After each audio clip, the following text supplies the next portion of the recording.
amahoma mu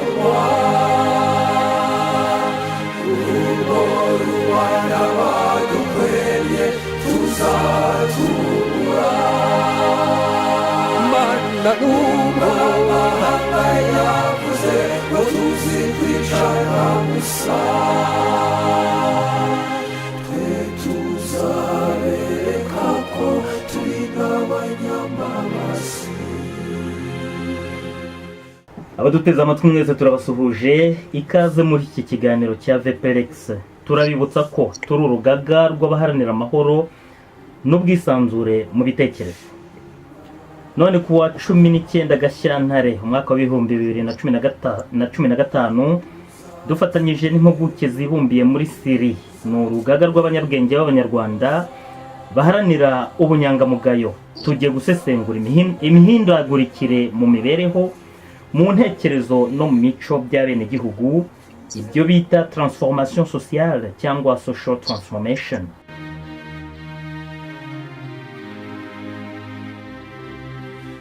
Intego yanjye ya mbere ukube isi yose umunyu ututse,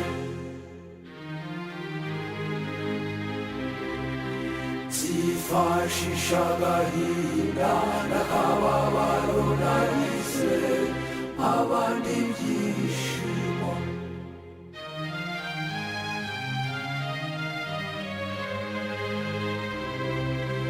Ariko sinzigera nkoresha ibyishimo nahawe ngo mbababaze, Nyagasani azabiduhamo ubuzima. Igihugu cyacu cyanyuze mu mahano kandi na n'ubu rukigeretse. Abicanyi ntibarasubiza inkota mu rwubati. Nta gushidikanya ko hari imitekerereze yatumye indangagaciro z'umunyarwanda zigenda zihindagurika cyangwa zikendera. Twe mu ntego twihaye tukaba duharanira ko umuryango nyarwanda wongera kugira impagarike. Ibyo bizagerwaho bite? Turabigarukaho mu kanya nyuma yo kumva amakuru avugwa ku Rwanda. Iki kiganiro kiyobowe nanjye Ismail Mbonigaba. Uyu munsi ndi mu mujyi wa Drummondville muri Canada, nkaba nsaba mugenzi wanjye Jean-Claude Murindahabi uri Paris mu Bufaransa kutugezaho amakuru yaduteguriye.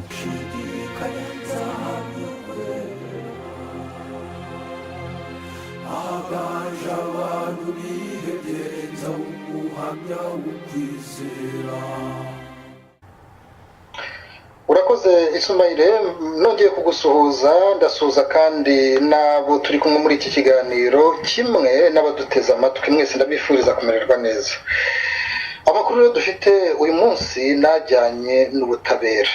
Kenshi byavuzwe ko mu bafunze harimo abarengana, imyaka ikaba ishize ari 20 kuri bamwe, abandi bakaba barafunzwe mu gihe cy'inkiko gacaca zaciye imanza kuva mu myaka irenga 10 ishize, ubu zikaba zarashoje imirimo yazo.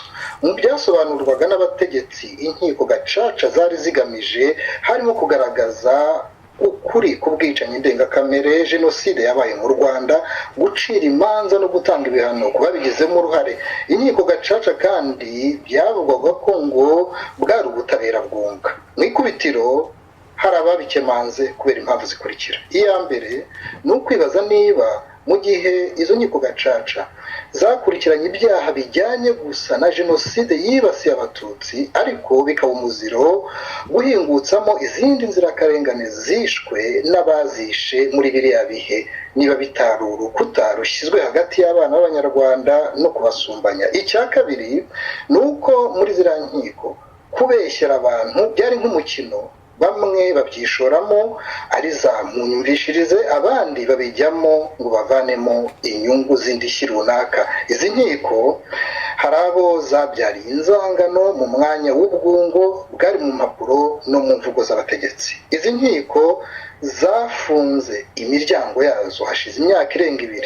Ubuhamya bwagiye bwerekana ko hari abagifunze na n'ubu bazira ko babeshyewe. Ubusanzwe hariho itegeko ryavugaga kubeshyeye undi ahanwa by'intangarugero, ariko ibi nabyo bisa n'ibyari imvugo cyangwa inyandiko gusa kuko ntibyabujije ikinyoma. Mu ngero hari nk'umugororwa watangaje mu ruhame ejo bundi ko nyuma y'igihe kinini afunze hari uwaje kumusaba imbabazi ko ngo yamushinje ibinyoma yabisabwe n'abayobozi. Undi ati bishyire mu nyandiko ubisinyire maze bandenganure. Uwamushinje ati mbikoze gutyo abana banjye ubuzima bwahagarara n'amashuri ntibabashe kuyasubiramo. Urundi rugero n'urwashinje ibinyoma byanze gufata nyuma agaruka avuga ko ngo yari yibagiwe ikindi yakorewe ngo ni urushyingo yakubiswe rukamugira ikiremba. Uwashinjwaga ibinyoma ngo yagobotswe n'umutegarugori wasobanuye ko umugabo ushinja abeshya ko ngo nta kibazo cy'uburemba afite ngo n'ikimenyimenyi arabyara afite umwana muto. Icyatangaje abantu ni uko uyu mutegarugori yafungiwe ubwo buhamya aho kumva icyo yari yagaragaje gutanga ibimenyetso bishinjura byafashwe nka sakirirego kuko yabizize imbere y'abiswe inyangamugayo barya bacamanza muri gacaca. Ikinyoma ariko ngo ntigihabwa intebe kabiri bishyire kera ukuri kujya ahagaragara. Hari abagiye bafungurwa nyuma y'imyaka 8, 10, 12 cyangwa irenga nta cyaha nta dosiye yanabaho ikaba irimo ubusa. Nta wigeze ahabwa indishyi yo kuba yarafungiwe akamama imyaka n'imyandiko. Nibyo mu bafunze hari abakoze amarorerwa ariko hari n'abandi bagifunze bakagombye kuba bari mu buzima busanzwe kuko nta kibahama. Urugiye kera ngo ruhinyuze intwari. Ku munsi wa none Minisitiri w'Ubutabera Johnson Businge na Minisitiri w'Umutekano Musa Fazil Harerimana baritana ba mwana ukuri kugiye ku karubanda. Uyu w'umutekano abaza impamvu abantu basaga 7,000 badafite amadosiye badafungurwa. Uw'ubutabera akamusubizanya uburakari ko ngo nawe itegeko rimwemerera kubafunguza ariko ngo akabyisinyaho. Hagati aho abantu baracyafunzwe. Ismail akababaro kanjye kazababyarira iseko isekwitera umbesa manasi gashake guhozwa mbere yo guhoza manasi gashake kumva mbere yo kumva abandi sigashake gukundwa aho gukunda. urakoze cyane Jean Claude. Reka nanjye ntangire nsuhuza abatumirwa bacu b'uyu munsi kandi mbaha ikaze.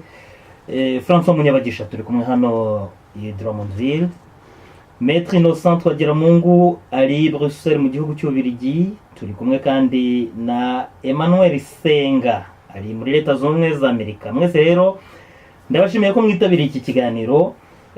Nkaba ngira ngo mpite ngira ikibazo mbabaza ku bijyanye n'insanganyamatsiko twihaye uyu munsi.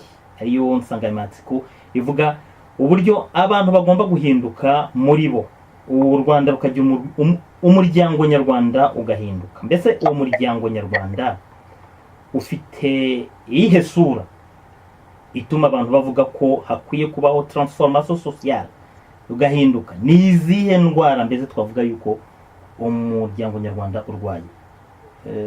François Munyabagisha twicaranye.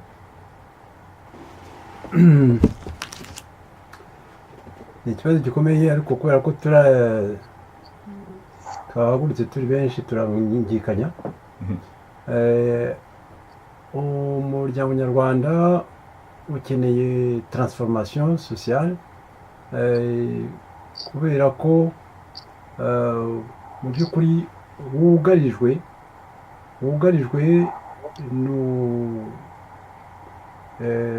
n'umuco w'ubutegetsi bw'igisuti, kandi ukaba udafite ibivumbikisho muri bo, utibonamo uburyo bwo kugira ngo wigobotore iyo ngoyi noneho uyisimbuze uzane ubutegetsi bwa muntu bushingiye ku kubahiriza ubuzima bw'umuntu n'uburenganzira bw'umuntu. Reka ahangaha mbe nguciye mu ijambo gato. Kuba umuryango nyarwanda utsikamiwe n'ubutegetsi bw'igisuti, ese twavuga yuko za défauts, les vices de la société ari ikintu gituruka ku butegetsi? njyewe niko mbibona ko burya ngo intera nyir'urugo hariya muri umwe ruturutse rukuru ngo imbyino indirimbo nyir'urugo ateye niyo wikiriza noneho kandi ngo zitukwamo nkuru. Abategetsi burya ni abantu bari bakwiye kuba abayobozi. Akenshi rero ntabwo baba ari abayobozi ariko bitwara bafata umwanya w'abayobozi noneho abaturage rero bakabakurikira. Reka dukurikize amakuru twumvise Jean Claude atugejejeho bati abantu bagiye hariya bakajya barenganya abandi mu by'ubutabera bababeshyera n'iki. Iyo ni ingeso y'ikinyoma. Icyo kinyoma cyaba gishyirwa n'ubutegetsi cyangwa se abategetsi mu bo bayobora. Niko bimeze rwose kuko dufatiye nko kuri biriya bya gacaca Jean Claude yavugaga. Gacaca iyo abategetsi bajya gutanga icyerekezo nyacyo cyiza bagashyiramo urumuri ntabwo biba aho gacaca yagiye aho abategetsi bari bayerekeje. Nk'uko Jean Claude yabivuze, ibyo inyandiko zishyiraho gacaca ziyiha gahunda n'intego igomba kugeraho ni inyandiko twavuga ko ari inyandiko ntagatifu.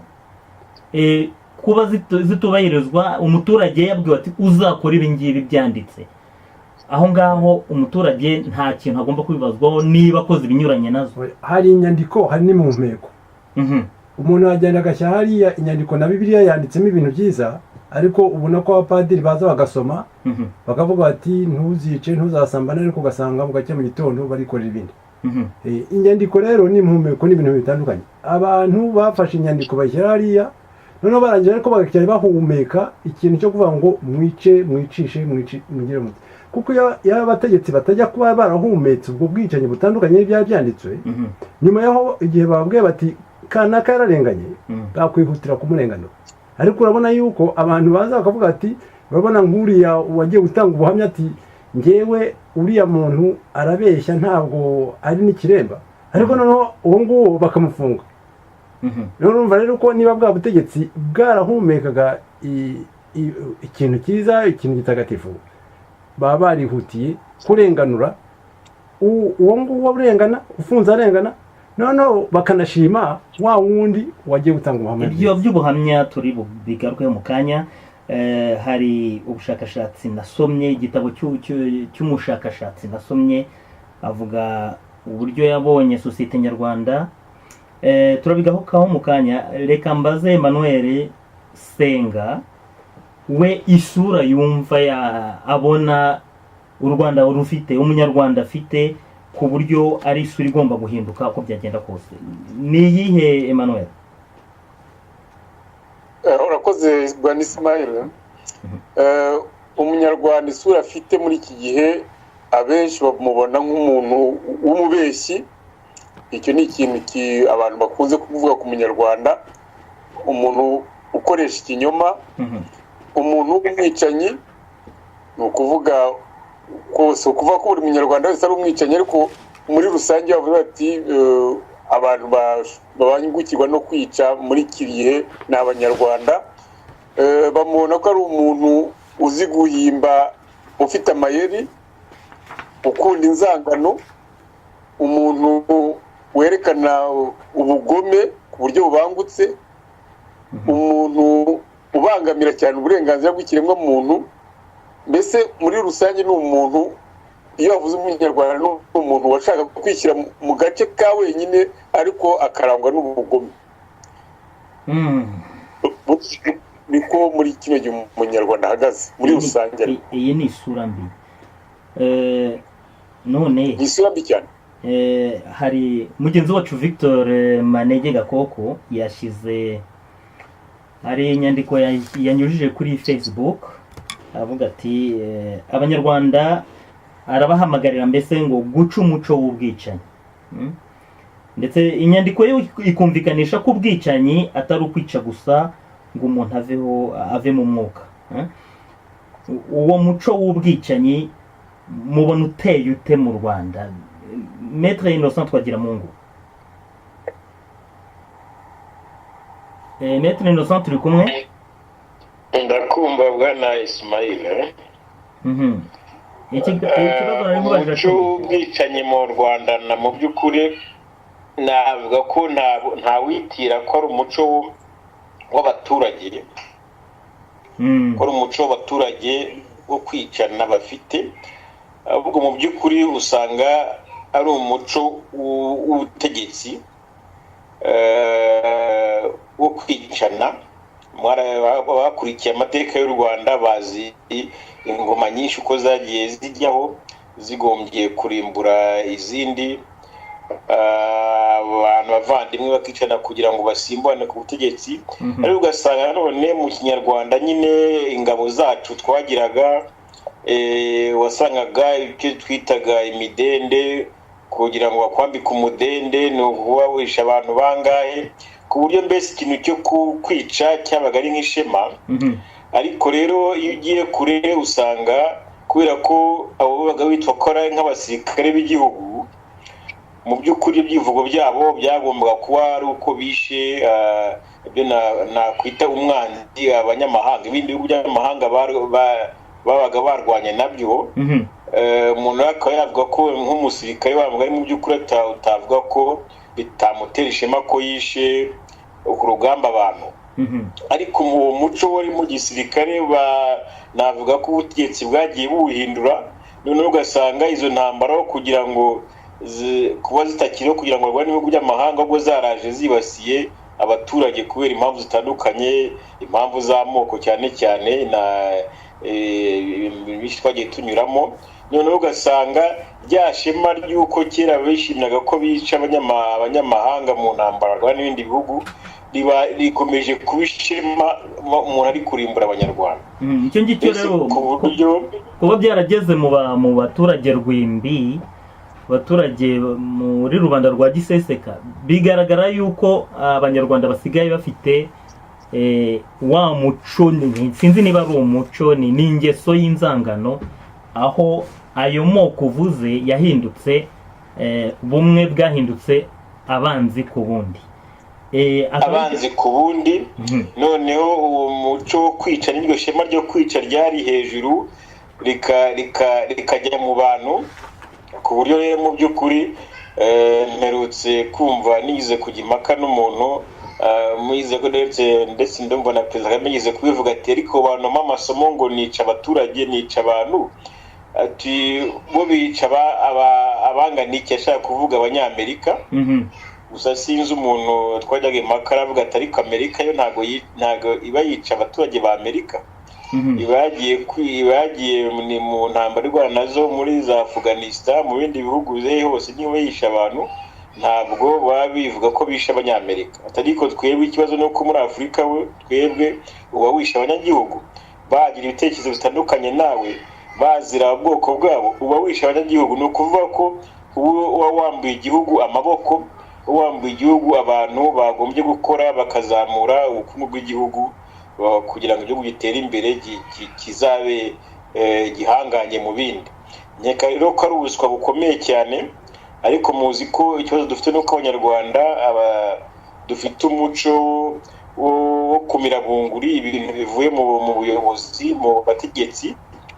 Usanga uko umutegetsi yitsamuye ariko abaturage bagomba kwitsamura ibyo yatekereje, abaturage nabo bagomba gutekereza uko yabatekereza ariko batekereza, ku buryo ibyo bintu byose byagiye biva hejuru, abaturage bamize bunguri ku buryo mu by'ukuri. Ariko usanga icyo navuga cyiza nuko uko bafashe ibyo bibi ni nako bashobora kongera guhinduka, babonye undi muco wundi ushobora kwigishwa bakaba bayoboka. Noneho ikintu cyiza ntabwo twakwiba cyane, ku buryo usanga nuko usanga baheza nguni bafite gahunda yo kwica, n'ubundi ari bo usanga bagira ijambo ryinshi kurusha abashaka ko umuyobozi nyarwanda yaba ukundi. Naho ubundi ntabwo twakwiba ko abaturage b'abanyarwanda miliyoni 10 na zingahe zitahindura zibonye ubundi ubuyobozi butari bushishikariza kuba bwagira ishema mu bikorwa bibi byo kwica kandi akenshi byica abanyarwanda. Icyo kintu cyo kuvuga yuko abaturage bahumeka impumeko imwe n'abategetsi, icyo umutegetsi yakwitsamura abandi bagasa naho nabo bavuze bati guma guma guma, bituruka kuki se bigomba kwitirirwa abaturage bose? Nicyo kibazo nanone nibaza. Emmanuel, inkugarutseho, wumva kuba abaturage bikiriza intero y'umutegetsi uririmba kwicana bituruka kuki? Urakoze nanone bwana Ismail. Nkeka ko ibi bintu twagize icyo kubivuga mu minsi yashize. Twabonye ko abanyarwanda muri kamere yabo bagira umuco wa gihake wabahezemo, uwo muco ukaba urushya kuva kuwurimbura, bityo uko amasekuruza agenda akurikirana, uko abategetsi bagenda basimbona ku ngoma, ugasanga wa muco uragenda ubakomezamo bategereje gukora icyo umutegetsi ababwiye cyose. Icyo ni kimwe. Ikindi cya kabiri, twabonye ko abanyarwanda muri rusange kubera ko bagize abayobozi babi bagiye babica nyine, byabasizemo ubwoba bwahindutse akarande. Ugasanga iyo mico yombi, ubuhake n'ubwoba, biguha arafa, biguha umuntu uhora buri gihe ategereje ko yayoborwa kandi akemera ibyo ayoborwa, byaba bibi byaba byiza, we akora icyo bamutegetse gusa. Ngiye ikibazo dufite, nkeka ko ipfundo ry'ibibazo byose tuzagenda tugerageza kubisesengura, tuzagenda tugeza gutanga imiti. Ipfundo ryose rizaturuka ku butegetsi. Ubutegetsi abantu nibumvikana bakabona ubutegetsi bufite inshingano zo kureba ikintu cyiza gusa, ikibi bakagishyira ku ruhande, bagashungura bakareba ko uburenganzira bw'ikiremwamuntu bugomba kubahirizwa mu buryo busesuye bwose. Icyo gihe ubutegetsi buzatanga noneho indi mpumeko ku baturage. Ntabwo bizarushya nk'uko Maître Innocent yabivuze ko abaturage noneho bongera bagahindukaho kugira ngo bakora icyo abategetsi babategeka kibi, ahubwo noneho babonye abategetsi beza bakora icyo abategetsi beza babategetse. Nkeka ko rwose aho ngaho uko Innocent yabivuze ni ikintu umuntu yakwizera ko nitugira imana tukagira ubuyobozi bwiza, ibintu byose bizahinduka. nagira ngo mbonere aho ngaho munyemereye mbaze ikibazo. Twagiye tubona mu myaka ishize cyangwa mu mezi ashize hari abanyarwanda bavuga bati twebwe turagira inama ubutegetsi buhindura icyerekezo kugira ngo abanyarwanda bose bumve bamerewe neza, bafite uburenganzira, nta urengana, nta wicwa azira uko atekereza cyangwa ko atari mu murongo umwe n'uw'abategetsi. Ugasanga abantu rwose bandika inyandiko cyangwa banavuga icyo batekereza, icyo banenga, icyo bashima, icyo bifuza ko ubutegetsi bwahindura buriho muri iki gihe. Ariko abo bantu ubwabo, bamwe muri bo ejo ugasanga mu gihe abandi bavuga bati ibintu biri gusubira inyuma, ugasanga ejo bahinduye imvugo, bari kuvuga yuko nta butegetsi bwiza bubaho nk'ubwo mu Rwanda. Icyo cyo umuntu yagikorera isesengura ati icyo kintu mwebwe mucyumva muti? Ese ni abo bantu babona neza kurusha abandi banyarwanda basigaye, cyangwa hari ikibazo kindi nacyo abantu bakwiye kuganiraho?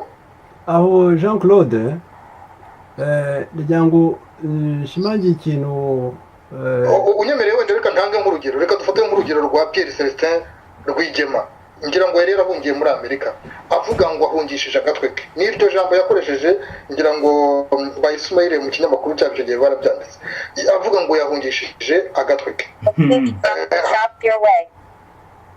Ngira ngo rero uko yaje gutaha, niba yaraje kubona yuko noneho ba bantu bamubwiye bati ntabwo tukiri abicanyi, turi abantu beza, wa mugana akaba yarabibonye nk'ukuri. N'urugero rumwe ntanze, ariko ingero ni nyinshi. Nabakaje guhakomoza yuko batashye bahunze birukanka, ariko uko ubu ngubu ngira ngo ari mu Rwanda. Mubibona muteye ingero ni nyinshi ntawazibara. Mbere yuko tujya gusesengura imyitwararike y'abantu bamwe na bamwe bahunga bakongera bagasubirayo, burya ngo mu ishyamba inyamaswa zo mu ishyamba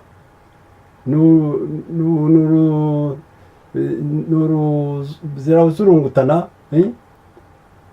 none ugasanga inzira zicamo ntabwo zigenda zinyuranamo, igaca inzira ikongera ikayigarukamo. Niyo yaba yahuriye n'intare iragenda ikazagaruka aho hantu, ihacika ariko ni mu ishyamba nyine. Ariko ikintu ushaka kugarukaho kugira ngo twumve impamvu y'imiterere y'icyo kibazo ko biteye. Mu mwanya tukavuga tuti abaturage bakurikira ibyo abategetsi intuza indirimbo imbyino bateye. Umuco cyangwa ico ryafashe hejuru mu butegetsi niryo rirandura hasi. Urumva? Bon, mu tutangira hari abavuze bati ndumva ari Innocent yabisobanura avuga ati kera niyo barwa n'iriya message ya Victor Ismail yavuga mu mwanya nayo irabigarukaho ikabivuga iti kera abanyarwanda barivugaga bakivuga imyato yo kwicana. Ariko tubigarutseho ntabwo ari abanyarwanda bose, bari abasirikare n'ingabo. Ingabo rero zari zifite mu mutwe wabo ko ikintu cy'ubugabo ari ukwica. Nyamara umusirikare ubu ngubu ubajije umusirikare ikintu kiranga umusirikare ni iki? Ingabo y'iki gihe yo mu iki gihe ikintu kiranga ni iki? Ntabwo ari ukwica. Yashwe kuko abicana ni intuza ni ce sont les milices. Les milices nizo usanga zitarahawe education, zitarahawe ubupfura uburere bwo kugira ngo bamenye ko inshingano yabo ari ukubungabunga ubuzima bw'umuntu. Ibona rero umuntu ufite imbunda, ubundi kera umusirikare waga afite imbunda, iyo nabyumvaga yabaga agomba kwitwararika n'intangane niko bimera, kuko abazi neza ko yikoreye ikintu kibi agomba kwirinda kugikoresha ikintu kibi kugikoresha. Ariko mu muco wa Kinyarwanda, mbese mu ico ry'ubutegetsi bwa Kinyarwanda, ubutegetsi bwakomeje kugenda bugendera ku kintu k'ingabo cyo kwica. Ugasanga rero ntabwo twagize ubutegetsi bw'igisuti. Mu ugukurikiye ubwo bwami wasanga umuntu ari umwami kuko afite ingabo zizi kwica. Icyo nicyo cyaje kuba ico none ugasanga abantu barahiga ubugabo birata kuba bazi kwica, abandi bakabatinya. Ibyo rero ni bikwereka ko nyuma yaho haje kuba revolution sociale, niho bavuze bati ntabwo noneho twebwe ubutegetsi bugomba gushingira ko ku ngufu zo kuba dushobora kwica undi. Ariko nabyo ntabwo byafashije kuko haje kuzamo ibintu bya za demagogie, aho kugira ngo umuco wo gutekesha ibitekerezo, kugira ibitekerezo bisukuye ngo bawubake, bawuhinge, bawuhumeke, ugende ukwire mu bantu, ikintu cyarabuze. Umuco watangiye muri ibyo bya revolution nuko ikigaragara ari uko bavuze bati hategekaga ubwoko bubugiye ku ruhande haje ubundi. Byarushijeho mbese kuba kuko ibyo en fait ni ryaco ry'ubutegetsi ryakomeje gukomezwa, kuko na mbere buryo ubwoko nuko nyine iyo tuvuga ubwoko mu Kinyarwanda harimo sense nyinshi. Hari ubwoko etuni, hakaba n'ubwoko classe sociale. Burya rero abantu babaga bari ku butegetsi bose babaga bafite ubwoko bwabo. N'ubwo ni kimwe, abantu bari ku butegetsi nabo ni ubwoko bwabo. Abasangiye ubutegetsi baba bafite ubwoko bwabo. Muri iki gihe ibyizi impaka abanyarwanda bajye hagati yabo baravuga ngo ubutegetsi buriho n'ubw'abatutsi. Ese nuko nguko bimeze? Oya, abo ni ababivuga, ni nkuko baravuga gutya bakaglobaliza bagashyira ku batutsi. Ndetse ko nanone dushaka kugaruka tukamenya abatutsi ari byo bakabyitirira abatutsi, nkuko ubutegetsi bwa Habyarimana bwagiye bakabwitirira abakiga bose se bari ku butegetsi, nkuko ubutegetsi bwa Kayibanda bwabaye bakabwitirira ngo nubwo abanyenduga. Njyewe ntabwo nigeze ntegeka kandi nari umunyenduga, nanjye numva ndi umunyenduga. Ubwo ariko bati n'abategetsi nkaba nabizirarega mama, nta narigeze nkwa n'ikirahure cy'amata y'izo nka zabo. Njyewe icyo nshaka kumenya rero uyu munsi ni iki ngiki. Hari uwavuze ati ni ngombwa yuko ubutegetsi ari bwo buba bufashe iya mbere bugahindura imyumvire kugira ngo rubanda ikurikire. Ese ntabwo bishobora kuba rubanda ihinduka ahubwo ubwo butegetsi bakayikurikira? Ndagusubirisha, mbabarire, njye kugusubirisha ikintu nasomye ku mugabo witwa ni umufilozofe ni umupanseri ni umuintellectuel w'umubreziliye witwa Paulo Coelho. Coelho yanditse agatabo ngo Veronica Refuse de mourir, Veronica yanze gupfa. Ariko mwako gatabo arama ahantu hamwe avuga ati ko ngo umwami yari afite iriba rye mu nzuzi muri Paris. Noneho abaturage bakaba bafite amariba yabo, haza kuza umuntu w'umurozi aroga ashyira uburozi butera ibisazi mu mariba y'abaturage. Noneho ashyizemo abaturage barasara, basaze umwami ayoberwa uko abyifatamo. Noneho ariko abaturage bakabona umwami ari we wasaze, kuko babonaga umwami arimo yitwara ukuntu bidasanzwe, ukuntu bitandukanye n'ukwabo. Hano abaturage barazamuka bati umwami ugomba kuvaho rero, kuko wa mwami we urabibona ko wasaze, ugomba kwegura ukavaho tugashyiraho umwami muzima. Turabona utari normal rwose. Umwami ati ni mwebwe mwasaze mwa abaturage. Abaturage bati ntimubona, bakarushaho gusizora. Noneho abaturage rwose bari hafi kumuvanaho. Umugore araza aramubwira ati mva rero wa mwami we, dore aho kugira ngo tuveho reka tujye kunywa kuri ariya mazi, hanyuma ibintu bijye mu nzira. Umwami aragenda kuri ya mazi nawe arasara, abaturage babona bari muzima. Urumva? Nukuvuga ngo rubanda yahinduye. Nukuvuga ko rubanda yahinduye umwami. Ariko rero mu bihe wacu ntabwo ariko bimeze. Abami barasara. Noneho basara, abaturage bakagenda bakanywa kuri ya mazi y'ibisazi kugira ngo bikure bashobore kubaho. Kugira ngo bashobore kubaho. Noneho bakavuga bati umwami yarasaze, ntabwo dushaka kumubwira ko yasaze. Noneho imagine toi, umwami ubwe yananiwe kubwira abaturage ngo bamenyere ko basaze bageze. Abaturage nibo bazabwira umwami ko yasaze. Urugero rwiza cyane.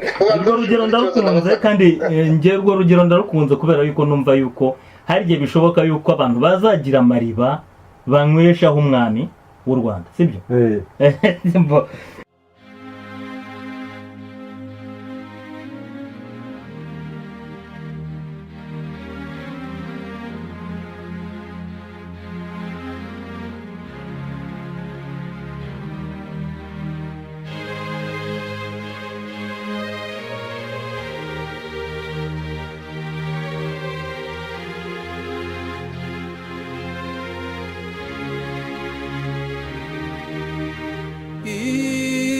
isi dutuyemo irimo amakuba, irimo ingorane, irimo inzitane. Nta muntu n'umwe wabaye hano ku isi ngo ahave atarababara na rimwe. Agahinda kanjye n'ukubona abantu bitwaza ko kababaro kugira ngo babwire abandi ko urukundo ruzima ngo rwo rutagishobotse. Nubwo nzi ko Yesu yapfuye, nzi ko yanazutse kugira ngo twizere. Tugaruka ku kintu cy'isura abanyarwanda bafite. Hari umushakashatsi wanditse igitabo, njye kubaha inshamake yacyo, cyanditswe n'uwitwa Susan Thompson, ni umunyakanadakazi. Yamaze igihe kinini mu Rwanda akora ubushakashatsi, akaba yaranditse ibitabo ndetse n'amasesengura menshi yagiye anyuza mu binyamakuru. Uyu mushakashatsi Susan Thompson rero yigisha muri kaminuza ya Colgate muri Leta Zunze Ubumwe za Amerika.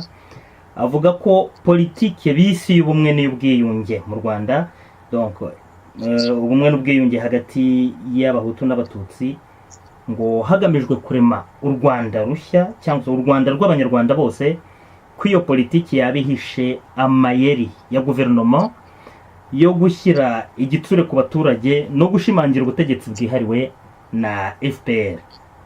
Mu gitabo cye rero yise Whispering Truth to Power, the Everyday Resistance of Rwandan Peasants to Post-Genocide Reconciliation. Tugerekereje rero twabisemura muri aya magambo, kongorera ukuri ubutegetsi, uburyo abaturage b'u Rwanda bagenda bigura intege mu bwiyunge nyuma y'itsembabwoko. Ubwo Susan Thompson rero yagaragaje ko abanyarwanda muri rusange bahinduwe ibikange, ati bahinduwe ibikange n'ibiragi ku buryo no kumenya icyo batekereza bigomba umuntu w'umuhanga. Uyu mushakashatsi yibanze ku manza za jenoside, akaba avuga ko kunyuranya n'iby'ubutegetsi bwigishije abaturage ari umuziro, ko bigira ingaruka zitoroshye haba ku baturage rwimbi cyangwa se ku njijuki. Ngo politiki y'ubumwe n'ubwiyunge ihatira abantu kwitabira za gacaca mu buryo butuma buri wese abona ahorana ubwoba, yumva ari nta mutekano afite muri we. Ngo ingaruka ku bagerageza kugaragaza ibitekerezo byabo ni uko ubutegetsi bubahoza ku nkeke, ubundi ngo hagakoreshwa iterabwoba, gufungwa, ndetse hakaba n'ubwo abantu banyerezwa bakaburirwa irengero cyangwa se bakicwa. Umushakashatsi Thompson agaragaza kandi ko mu gitabo cye ko guverinoma ya FPR ishyira icyaha cya jenoside ku bwoko bw'abahutu itarobanuye mu rwego rwo kubigizayo, haba mu mirimo ya leta cyangwa kubatera ipfunwe mu buzima bwabo bwa buri munsi. Umwe mu bafunguwe yabwiye umushakashatsi ati, narekuwe nyuma y'uko habura ibimenyetso byo kunshinja, ariko ntacyo bimariye kuko nkomeza kwitwa umwicanyi kubera ko ndi umuhutu. Ubwo yari mu bushakashatsi bwe mu Rwanda mu mwaka w'ibihumbi 2006, Susan Thompson yajyanwe mu ngando yamazemo icyumweru. Icyo gihe ubutegetsi bwa FPR ngo bukaba bwari bumaze kumwambura uburenganzira bwo gukomeza ubushakashatsi bwe, bitewe nuko ngo abaturage yaganiriye nabo bari baramubwiye ibinyoma. Ibyo nibyo FPR yahereyeho imujyana mu ngando. Muri iyo ngando rero Susan yari kumwe n'abahutu bari bamaze kurekurwa, ngo akaba yariboneye ko nta bwiyunge namba bushobora kuva muri izo ngando, ahubwo ko ari uburyo bwo gutoza abahutu kudahirahira bagisha impaka FPR muri gahunda zayo zo kuzana amahoro n'umutekano. Ngo guceceka, kwihindura ibicucu cyangwa abasazi ni bumwe mu buryo abanyarwanda baba bakoresha kugira ngo bihe amahoro. Ubundi ngo guseka bakwenkwenuye cyane nabyo bikaba bikoreshwa mu rwego rwo kwerekana ko basuzuguye ibyemezo by'abategetsi. Ese uburyo umushakashatsi abona abanyarwanda bihuye n'uko bari? François Munyabagisha, weho uherutse mu Rwanda, ntabwo ari vuba uherutse, ibyo ari byose hashize ni vuba nari ndi yo muri mu 2010 na gatatu irangira. Urumva hashize umwaka n'amezi make. Mu by'ukuri uko uyu mushakashatsi abona abanyarwanda, iyi sura urayibonamo nawe? Uko abibona kuba abantu ari ibikange, ari abantu bibera mu uko abibona, ntabwo ngewe ntabwo ngusubiza kubera ko ari umushakashatsi. Ndagusubiza igihe namaze mu Rwanda ni gito, ariko uko abibona niko nabibonye. Abantu bigira abasazi narababonye, abantu bahindutse ibintu byose bavuga baba barimo baririmba Bikira Mariya. Urumva, ngiye nkubwire Ismail, abaturage baje kunyakira, kunsuhuza, harabazaga baza bagahita batera dawe uri mu ijuru. Umuntu wari umwarimu narinzi wari dawe uri mu ijuru, yumvaga se ari we harimo kubwira, nakaza ashimira dawe uri mu ijuru ngo ashima dawe uri mu ijuru ko ngo rwose bongeye bakambona nkaba ngarutse, bakabona ko nkiri muzima. Bon, ibyo nakubwira ko nk'abo ngabo wabonaga nk'umuntu w'umwarimu, umuntu wari umwarimu, wari umuntu w'umusirimu, umuntu uzi rwose wakinaga n'umupira wari intuza nsanga yarahindutse akantu k'akanyafu ukagira ngo uburoso hari ikintu hari aho bahuriye bararwana buramukubita araburakarira noneho ibyo uko abivuga nabibonye kandi rero niyo wongeyeho muri ubu buhamya bwa nuza bwa Susan Thompson avuga yuko umuntu wamubwiye ko yiyemeje kwihindura igicucu ari umuntu w'umudokiteri w'i Butare wavuraga abantu none mu gihe cya jenoside yaramubwiye ati njyewe navuraga abantu banzaniye abantu mbavura ati bamwe banguye mu maboko atabandi bararuhuka birumvikana ariko nyuma ya jenoside ati ntabwo nigeze mva mu Rwanda ngo yenda nkurikire iyo guverinoma bavuga yuko yicaga abantu ariko abo narokoye nari ndimo mvura ati bemeje yuko ari njye wishe abatarashoboye kurokoka ati ndi umwere 100% ariko niba ntashobora kurenganurwa ati nihitiyemo kwigira ikigoryi yihindura igicucu nibyo bigomba kuba kuko niba turi mu butegetsi bw'igisuti kuko ubutegetsi bw'igisuti ntabwo bugendana n'ubwenge ntabwo bugendana n'urumuri ni igisuti nyine kugira ngo ubeho ni uko uba ushobora nawe kujya hariya ukivuga imyato uzi ko ushobora kwica noneho rero ubwo butegetsi bw'igisuti umuntu wese bubonye mubonera mu ndorerwamo y'ubwicanyi ni ukuvuga yuko niba wowe uje uri umunyamakuru Ismail ugashaka kugira ngo werekane ko hari indi ndangagaciro wowe ugenderaho ko ubona ubuzima ukundi kuntu kutari uko gukoresha imbunda n'ukwicana urumva bo bagomba kukukurura bakagusiga ibara ry'umwicanyi kugira ngo bakaguforza kugira ngo wowe utangire ubone ubuzima à travers izo lunettes wowe kureba irinete ukunda uburyo Susan Thompson asanga abaturage ngo bajunjamye abandi bigira ibicucu nk'uko nyine tubonye cyangwa abasazi we akeka yuko we abifatamo nk'aho ari tactique cyangwa amayeri yo kurwanya gahunda y'ubwiyunge mbese ngo abantu bavuga iby'ubwiyunge ngo iyo abantu bicecekeye bakigira ibigoryi ngo byaba ari tactique yo kubirwanya ese mu by'ukuri Maître Innocent yo kugira ngo baramuke kabiri wenda njyewe niko nabifata ariko we ngo yumva bishobora kuba tactique yo kurwanya izo gahunda mu byumva mute Maître Innocent twagira mu ngo urakoze icyo kibazo tumaze igihe tukibazaho ariko mu by'ukuri nkeka ko abenshi bavuga bati uke kabiri bavuga bati ibyo twabonye ni byinshi no kubasha kubona icyo dusamura ntibyoroshye ntitugiye kwigerekaho iby'iyi leta badukundiye niyo mpamvu ubona benshi nyine bashatse ubuhungiro bahungiye muri amadini y'ibyaduka kugira ngo wenda ko byabahumuriza niyo mpamvu ubona leta ifite ibibazo n'amadini menshi cyane kuko abo bantu bahunga leta bajya muri amadini bakongera bakagira akantu k'akanyamuneza gakeya mbese bakongera bakagira icyo nakwita la joie de vivre ni ukuvuga kongera kubona ibyishimo by'uko ari ibiremwa muntu bikishije amagambo wenda bahabwa muri ayo madini yabo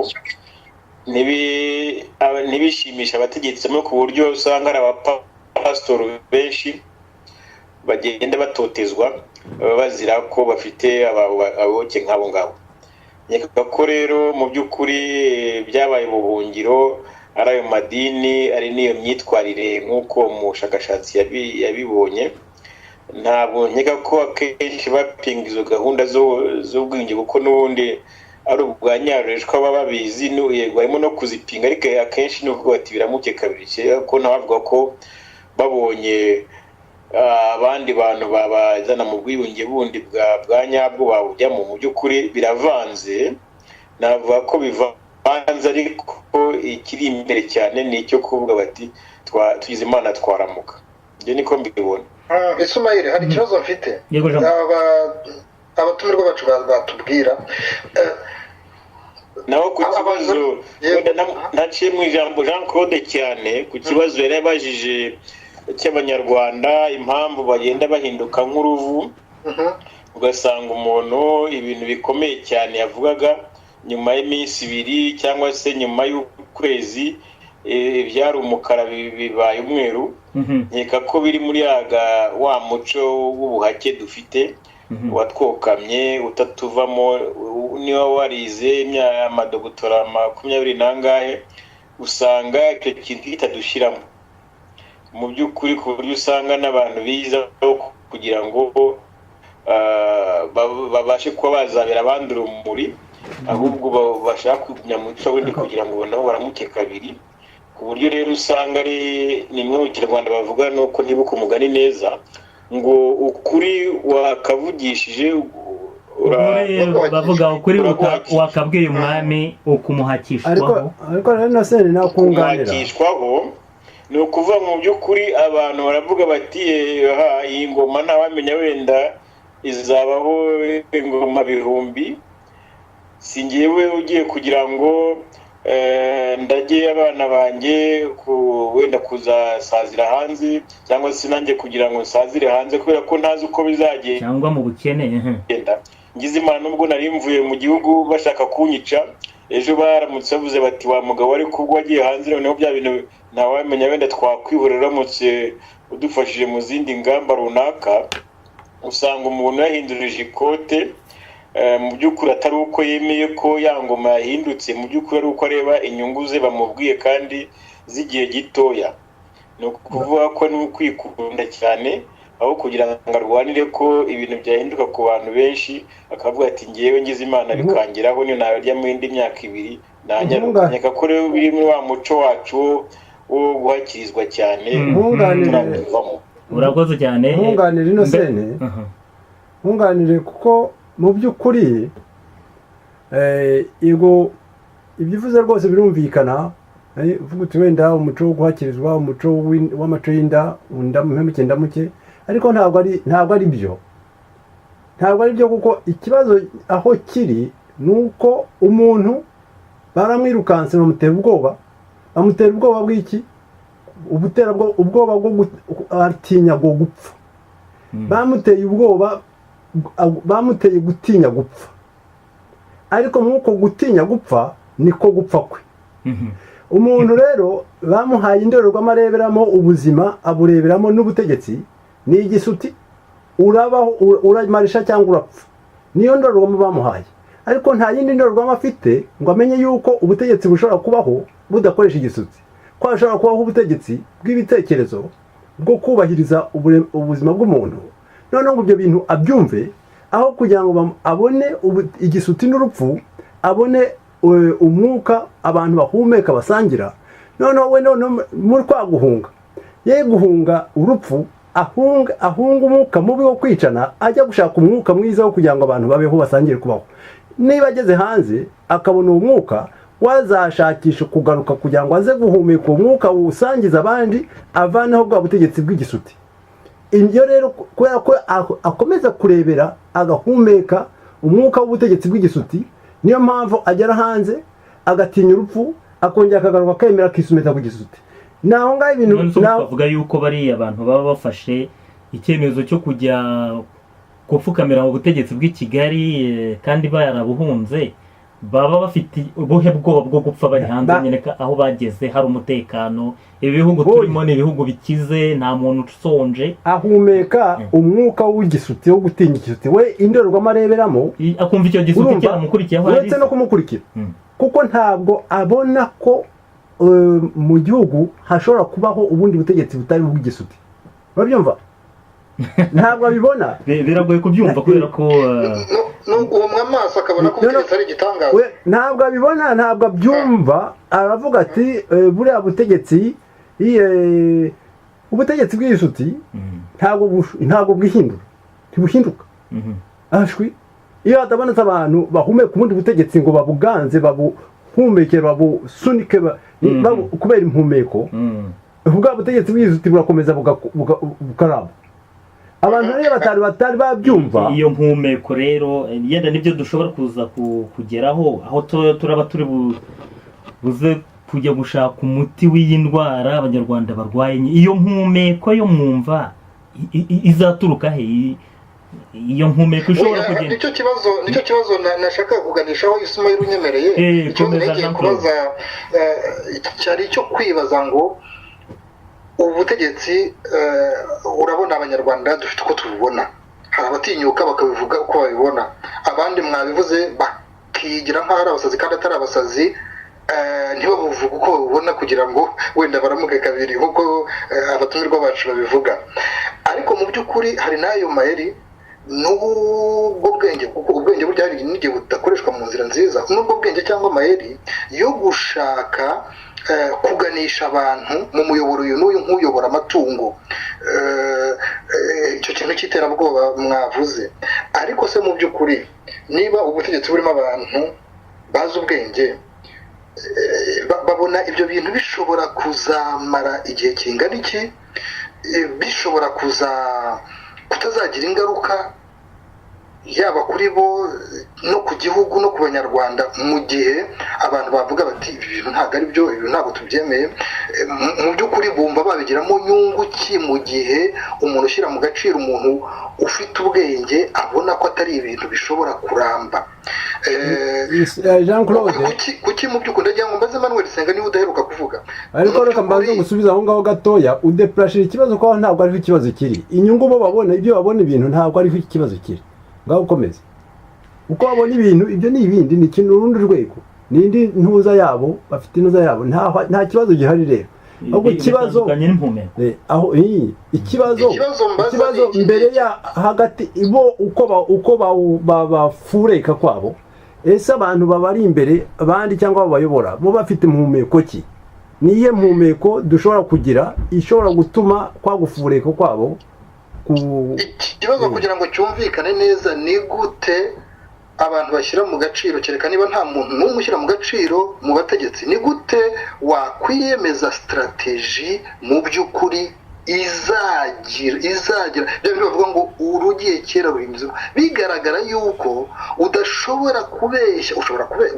Hari umuperezida wo muri Amerika ngira ngo ni Abraham Lincoln wavuze ko ushobora kubeshya abantu baki gihe cyose, ko ushobora kubeshya abantu benshi mu gihe gito, ariko kutabeshya abantu bose mu gihe cyose. Mbabarire kuko igihe kirimo kirashira.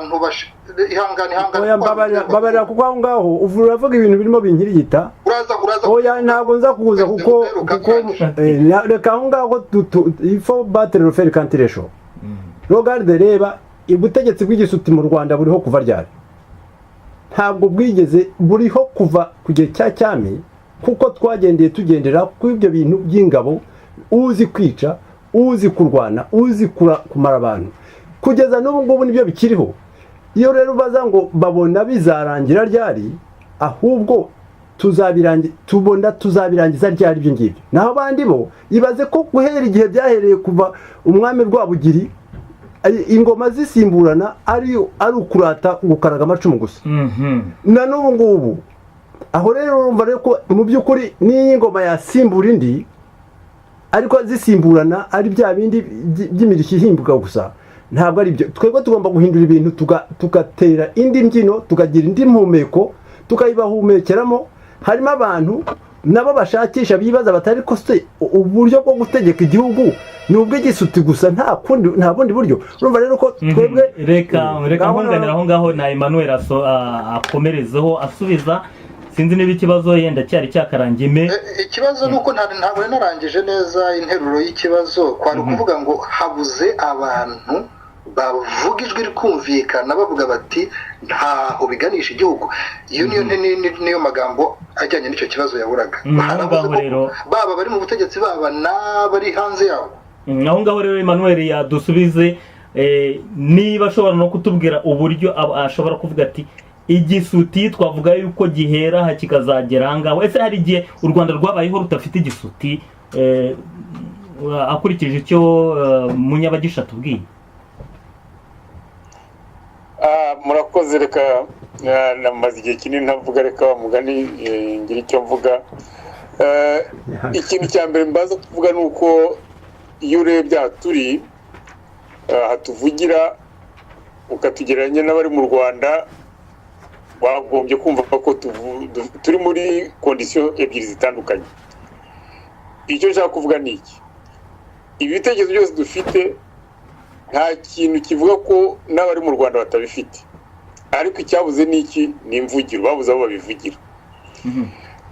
Iyo urebye bari mu buyobozi, ukareba bari mu butegetsi, bamwe b'inshuti zacu, abandi b'abavandimwe tuzi, usanga nta kintu tubarusha kindi usibye kuba dufite aho twinyagamburira bo badahafite.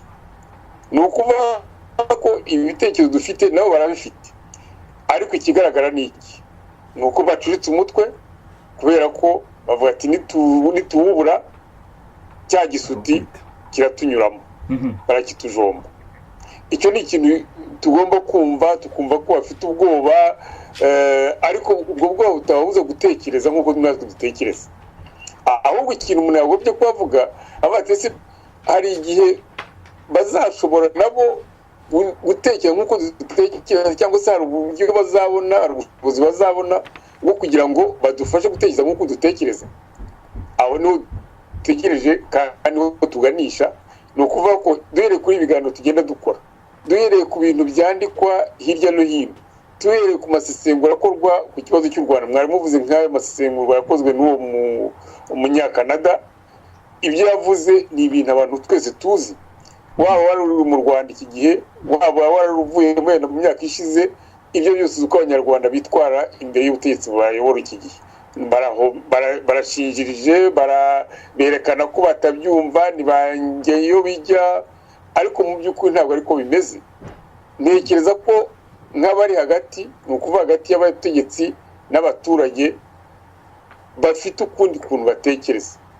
Nababwiye ko abategetsi bo, abari mu buyobozi, barabizi, barabibona, ariko ntibashobora kubivuga, ntibashobora kubikora, ntibashobora kwinyagamba, ntibashobora guhangana kubera ubwoba. Tujye twemera ukuri, ni ibintu byumvikana. Natwe nzi ko bafashe umuntu muri twebwe, ubu dusubiyeyo ukajya muri kondisiyo barimo, wakwenda kwitwara nkabo. Nubwo bamaze imyaka, icyo kintu uvuze cyo kuba abantu bashobora kugera mu mwanya bariya abategetsi barimo nabo ugasanga bitwara nkabo, icyo nicyo kintu gihangayikishije, nicyo kintu kigaragaza yuko hari wa muco udashaka gucika. Ni gute nyine ugomba gucika? Ese waba ufite hari ahantu ubona icyizere mu bantu bavuga bati twahagurukiye guhindura ibintu mu gihugu, ukaba wavuga uti mfite icyizere yuko uwo muco uzacika? icyo cyizere ubihera kuki uvuga uti mfite icyizere cy'uko ibintu bizahinduka? Ni iki gishobora kubigaragaza? Mbere yuko ngera ku cyo ngiheraho, reka nkubwire, ni iyo urebye ubutegetsi bwo mu Rwanda guhera ku ngoma za kera kugera kuri izi repubulika twagize, nta na rimwe higeze hasesengurwa ikintu twakwita projet de société. Nta na rimwe ubutegetsi bwagiyeho bugamije gukorera inyungu z'abaturage. Ubutegetsi uko mubwibuka mu gihe cya cyami bwikoze bwizingiye ku bantu bari bafite ubuyobozi, babawe n'ubukungu bari bafite n'uburyo bategeka abantu, aribyo byari ubuhake. Noneho hakurikiraho n'ubukolonize yenda bwazanywe n'abazungu. Ariko uko byagenze kose, nta butegetsi bwigeze bureba inyungu z'abaturage muri rusange. Za repubulika zakurikiyeho, yaba iya mbere, yaba iya kabiri, yaba n'iya gatatu, nta n'imwe yigeze ireba ikibazo cy'abaturage muri rusange. Buri gihe birebyeho, umuntu akavuga ati ni jyewe n'agatsiko kanjye. Nacyo gituma ubona byihuta kuvuga ngo iyi turufu y'ubwoko irihuta kurya cyane, kubera ko biroroshye kubwira abantu ko ubwo mubona ndi ku butegetsi mpagara inyungu z'ubwoko ubu n'ubu. Nimutangira kutanyumva cyangwa se mugaya gufatanya n'abatari ubwoko bwacu, muramubatije ingufu, bazaturimbura, hanyuma bafata ubutegetsi. Urakoze Manuel, icyo kintu cyo kuvuga abantu ko bahera ku bwoko kugira ngo batsimbataze ubutegetsi bwabo, kugira ngo ubutegetsi bwabo babukomeze, abari ku butegetsi barabikoresha. Ese abashaka kugera ku butegetsi, dufite ibyo twita amashyaka hano hanze, icyo kintu mwumva cyaba cyaravuye mu mitwe y'abaharanira ubwo butegetsi? Ismail mbabarira gatoya na Manuel kuko hari akantu ya Emmanuel Senga yaravuze kugira ngo nibura dushyiremo akantu bita bemol, ni ukuvuga ngo twumvikanishe yuko biba bivugwa muri rusange, ariko hari naho ushobora gusanga hari akantu k'itandukaniro ko mu Rwanda bitoroshye kugira ngo abantu bavuge icyo batekereza, ko mu by'ukuri n'ababasha kuvuga nk'uko turi hanze ko wenda umuntu agiye no mu Rwanda bishobora kuba nabyo ikibazo, ariko twibuke ko mu Rwanda hari abantu navuga bafite ubutwari bwo guharanira kuvuga icyo yumva mu mutima mu gihe yumva nawe aharanira ibyiza. Twibuke yuko hari nk'abantu bo muri ariya mashyaka nka za pesi imberakuri tujya tubona batinyuka bakavuga ibintu mu by'ukuri wenda umuntu yibwiraga ko uri imbere mu gihugu atatinyuka kuvuga, barahari tujya tubibona mu nyandiko. Hari abantu bo muri za FDI inkingi nabo bajya bavuga ukabona yuko bari imbere mu gihugu bakavuga rwose ya magambo wenda ukabona ko batinyuka kuvuga ibyo abantu bose badatinyuka. Nagira ngo nshyiremo ako kantu, muzi ko hari n'abafunze kubera rimwe na rimwe imvugo idashimishije ubutegetsi buriho. Nakumva ko nagira ngo nongereho ko hari abantu bafite ubutwari bwo kuba bavugira mu gihugu ibyo bemera kandi mu by'ukuri nabo bumva baharanira ibyiza by'igihugu. icyo uvuze ni ikintu cyiza Jean Claude, ngira ngo uranisubije kuko mu mwanya hari ahantu wari watangiye ikibazo uretse ko haje kuzamo ibindi bibazo noneho nkagusamira hejuru. Nta kibazo rwose ko ikibazo wari watangiye wabaza ngo tese abantu bishoboka bite kugira ngo kuki abantu batinya kubwira abategetsi ngo bababwire ukuri, wenda babibahora ariko bakuvuza. None urasubije rero kuko barimo bagenda baboneka, ukabona unanganiye na Manuel aho yavugaga ku kibazo Ismail aramubaje avuga ati ese icyizere kirava hehe? Koko hari abantu basigaye bavuga ukuri, ariko tujya tubishyira ibintu mu muyoboro.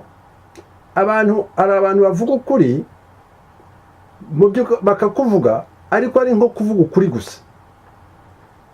Iyo abantu bavuga ukuri ariko bafite ibintu bahumeka, ibintu ahantu bashaka kuganisha ibintu koko bibarimo babihumeka, ari ibintu ku buryo uzi ukamubwira uti ndakwica, akakubwira ati uranyica, urimo wanindiye, cyangwa se niyo wagira gute ntabwo unyica kuko ngewe ntabwo ari ngewe umubiri, ngewe ubundi mfite ibitekerezo, mfite ibitekerezo niyo watwara umubiri wanjye, ariko ibitekerezo byanjye birakomeza. On ne peut pas, we can't stop this thing we started. Abantu bariho umuntu bakamufunga agafungurwa, akivamo akongera ibyo bamufungiye akongera akabisubiramo kuko ari ukuri kwe yemera, kuko ari ibintu ahumeka. Abo bantu bariho. Icyo kintu rero ni ikintu gikomeye cyane tugomba kuzana mu Banyarwanda. Abanyarwanda tugaca kwica, ariko tugaca no gutinya kwicwa. Gupfa kubi ni ukwicwa rubozo, gupfa kubi ni ugupfa ugaragurika. Urumva kugaragurika nka kuriya arasohotse arirukanse ngo arasova umutwe we, hanyuma akongera akagaruka yiruka nkasubiza muri ya nzira yari yahunze, yanyuzemo ahunga intare cyangwa se impyisi, hanyuma akongera akayigarukamo. None ukaba kwibaza uko ni ukugaragurika. Gutinya rero, gutinya gupfa, abantu tukaba dufite ibintu duhumeka. Ibyo bintu duhumeka ni ukuvuga ngo twumvise ko ubutegetsi bubereye Abanyarwanda, bubereye u Rwanda rwose, yewe n'aba ngaba bo ku Gisuti, ubu butegetsi ni ubutegetsi bw'ibitekerezo n'ubutegetsi bw'inyuguti. Icyo kintu tukakihumeka, umuntu akaba ataza ngo gutera ubwoba ngo harekeraho kuvuga ngo wibwira Kagame ibibi bye ngo batakwica. Urabivuga kuko bwa butegetsi dushaka gushyiraho budusaba justement kutaca ruhinga inyuma, kutaca ibintu, kutaca inkera mu cyamo, kuvuga ukuri tukakuvuga, ariko tukavuga kwa kuri kubaka, atari ukuri ko kujya kunigana. Ariko ibyo tukabigeraho twabanje kugira kiriya kintu Emmanuel avuze. Ni ikintu gikomeye cyane kiriya kintu avuze, projet de société. Sinzi ukuntu wenda mwagishyira mu Kinyarwanda kugira ngo byumvikane. Emmanuel, icyo kintu projet de société tucyumvikanyeho cyane rwose ko ni ngombwa ko abanyabwenge bihutira vuba na bwangu gukora projet de société yo kugaragariza abanyarwanda abantu bose n'ubutegetsi buriho bukabona projet de société ibereka ko iyo projet itaje kuza kubavutsa kubavana ibere mu kanwa kubavutsa ibyiza nabo bagezeho ikaba projet de société ibereye abanyarwanda bose. urakoze François, nashaka kongera akantu gatoya cyane. Navuga ko iyo urebye mutanze ingero z'abantu bashobora kuba batinyuka bakavuga, ariko mu by'ukuri uramutse usesenguye wasanga ari abantu bashaka kugira ngo ubutegetsi busimbure ubundi, bavuga ati tuvane iyi ngoma noneho twimike ingoma y'ishyaka ryacu. Icyo kintu ni ikintu kigufi cyane, ni ukureba bugufi, kuko dufite ingero nyinshi z'ingoma zagiye zisimburana, ubutegetsi bwagiye busimburana, abantu bavuga inyuma bagakoma amashyi, aho ukabona nta kintu byahinduye. Kubera iki ubona ko hari ikintu bitahinduye? Icyo kintu tugahora tukisubiramo, ngaho hari ikosa rikomeye. Iyo urebye ikibazo cy'impunzi, nta na rimwe mu Rwanda hatabaye urujya n'uruza rw'impunzi, kandi ubutegetsi bugiyeho bakabukomera amashyi, ariko byarangiza amezi 3, 2, 4, 5 akurikira impunzi kongera zikagenda zirahunga ikirero. Ukuvuga ko hari ikintu abantu batigeze badressinga batatumyeho urutoki kugira ngo icyo kintu no kugira ngo tuzakigereho, birasaba ko abantu bazakiganira bakemera bagahara amavi. Ni ukuvuga umuntu akavugisha ukuri kose, akavuga ati ahangaha icyo dupfa ni iki ngiki, ndetse urugero rworoshye muvuze bakavuga ati turebe hano abahutu n'abatutsi bapfa ubutegetsi. Ubutegetsi bumeze gute rero? Ubutegetsi ukuntu twagombye kububona, ubutegetsi Nyarwanda kwishyira ukizana, ubutegetsi buzatuma umunyarwanda yumva agenda mu gihugu cyihemye bityo agakunda n'igihugu cye, ubutegetsi butazazana kubohoza ngo umuntu afate ibintu by'umuntu abigira ibye, abandi bacicika birebera, ku buryo n'umuntu agutwara ibintu uhagaze iruhande ukavuga uti niko bimeze. Icyo kintu cyo tugomba kujyaho tukagisesengura, niba ishaka bizafata imyaka 10, 20, ariko icyo kintu ni ngombwa. Twizere ku rukundo rurusha byose imbaraga, kwimbabaza ari ryo teme ry'abantu bagana ubuzima buhoraho, kwimbabaza ari ryo teme ry'abantu bagana ubuzima buhoraho, nuko tukazuka, nuko tukazuka, nuko tukazuka, yaduhaze ikadupfira, reka tukwibuke twibuka abacu.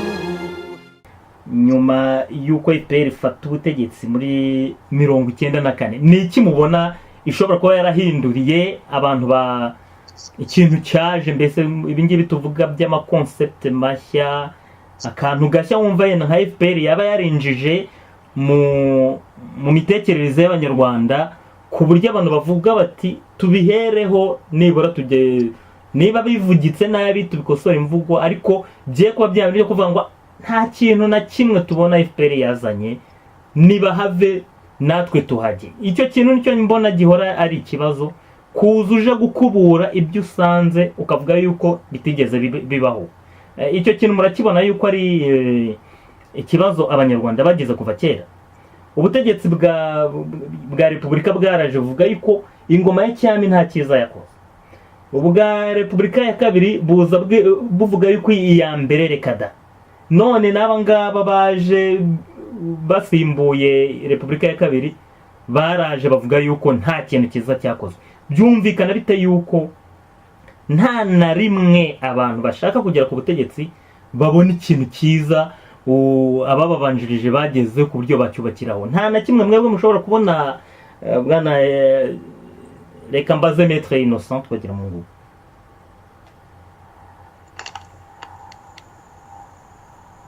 Turi kumwe Maître Innocent?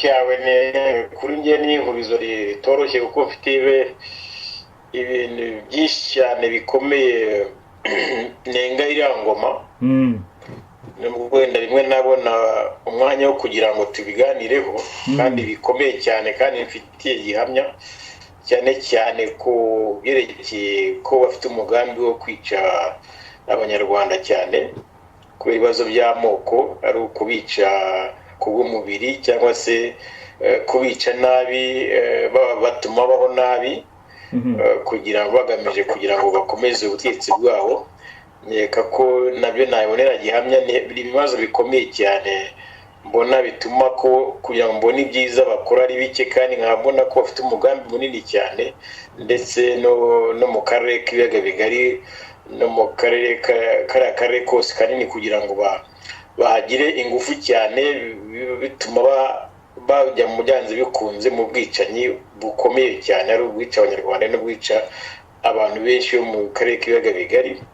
Cyakora ikintu navuga nkurikije wenda uko nagiye bonye politike za izo nabashije kumenya kuri Repubulika ya kabiri ku bwa Perezida Habyarimana, ikintu navuga nge nashima navuga wenda nk'ibintu bibiri ntatindaho cyane. Hari ikintu nshima kirekeye uburezi. Uburezi ikintu bari bagezeho navuga ko ari cyiza kuba batuma uburezi hamwe ubwisanzure. Yego na mbere hari amashuri yigenga ariko yari akiri make ku buryo kuri ingoma FPR ubwisanzure bwabaye bwinshi cyane n'amahirwe y'abana benshi kugira ngo yige no mu mashuri ya leta. Maître Innocent ibyo ngibyo ni ibirebana yenda n'iby'ubukungu n'iby'ubushobozi igihugu gishobora kuba gifite uyu munsi kitari gifite mu myaka yashize. Ngendagira ngo tujye ku kintu kirebana n'indangagaciro z'abanyarwanda. Nk'urugero yenda wavuga uti Perezida Habyarimana yigishije ubumwe n'amahoro, ibyo bintu bikaririmbwa ariko bigaragara yuko bitigeze bigerwaho mu by'ukuri. Uyu munsi dufata urugero baravuga bati abanyarwanda bagomba kwigira, abanyarwanda bagomba kugira agaciro. Icyo ni ikintu umunyarwanda wese yagombye guhumeka mu by'ukuri. Kugira agaciro ntabwo numva yuko cyangwa se kwigira ntabwo numva yuko yaba politike umunyarwanda wese atagombye kwishimira. Ndashaka kumenya ni iki gituma bidashobora kugerwaho kandi biba biri muri za teori, biri mu bitabo bandika buri munsi. Urakoze nge ngita ibintu bimeze nka slogan. Ntabwo wavanga abanyarwanda ngo biheshe agaciro ngo kwigira kandi mu by'ukuri kundi ruhande ufite gahunda we yo kwica abanyarwanda. Bakwisha agaciro gute se kandi wabamaze utifuza ko bamwe babaho, cyane cyane utifuza ko bamwe bashobora gutekereza gutya cyangwa se bashobora kwiga amashuri runaka ugenda bamwe bavuguta abangaba amashuri nagomba kwiga abangaba porogaramu izi n'izi ni abangaba ndetse zimwe. Ni ukuvuga ko mu by'ukuri uba urimo kubwira abantu ibintu utemera. Nkeka ko rero kuvuga ko abanyarwanda babihesha agaciro ni ikintu cyiza, ni nka biriya bavuga bati ndi umunyarwanda. Kuvuga ngo abanyarwanda twese bose bumve ko ikintu cya mbere ari ukuba umunyarwanda, birenge amoko yabo, birenge uturere twabo, ni ikintu cyiza. Ariko mu by'ukuri nk'iyo politike ndi umunyarwanda tuba tuvuga usanga nyine harimo ikintu cya apartheid cyo kivanguramoko kandi kizaramba cyane kigamije kugira ngo leta izagumeho. Ku buryo rero nabyo kuvuga ngo abantu ngo babesha agaciro ari uko gusa ugambiriye kugira ngo abantu baka amafaranga yo kugira ngo bashyire muri kese runaka wowe uzakoresha ibintu bitanateganyijwe n'amategeko ukuntu byagira control ngo abantu babigenzure bamenye amafaranga bashyiramo aho ajya n'iki.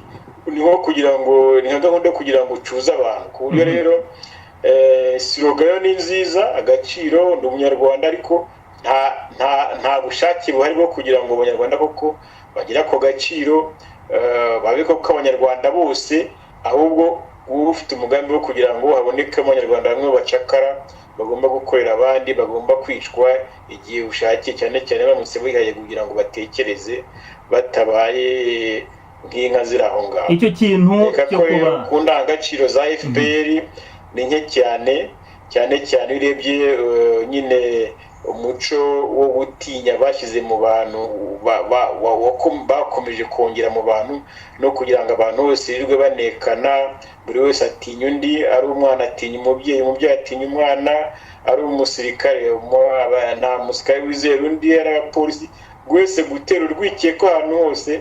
Iyo politike ni mbi cyane, ndende cyane. Akenshi umuntu aba agira ngo bizatuma abantu bahumiriza ubayobore, ariko mu by'ukuri biba bigenda bigaragara ko amaherezo n'ibyo Jean Claude yahoze avuga biba bizaturika, biba bizagwa ku rukuta. Urakoze Maître Innocent, icyo kintu ukomojeho cyo kuba ubutegetsi bwose bugiyeho buba bufite za slogan, amagambo meza akurura abaturage, bakayaririmba, bakayisasira, bakayiyorosa, ariko ntibijye mu bikorwa, bigahera ku munwa gusa. Ni nabyo ubu isesengura ryakozwe n'uyu Professeur Susan Thompson twavuze mu kanya, yavuze avuga ati birakwiye yuko mu gihe u Rwanda ruhora rwibuka ibyabaye, itsembabwoko, rukeneye gukora n'amavugururwa muri politiki, abantu bakomeze kuririmba iby'akababaro gusa. Aho yavuze ati on genocide anniversary Rwanda needs political reform.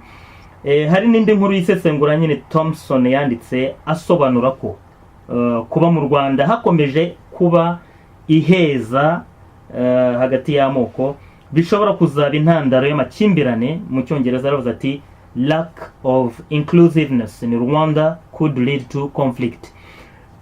Ngira ngo aho hantu niho abantu bagomba gutekereza aya magambo meza, kwihesha agaciro,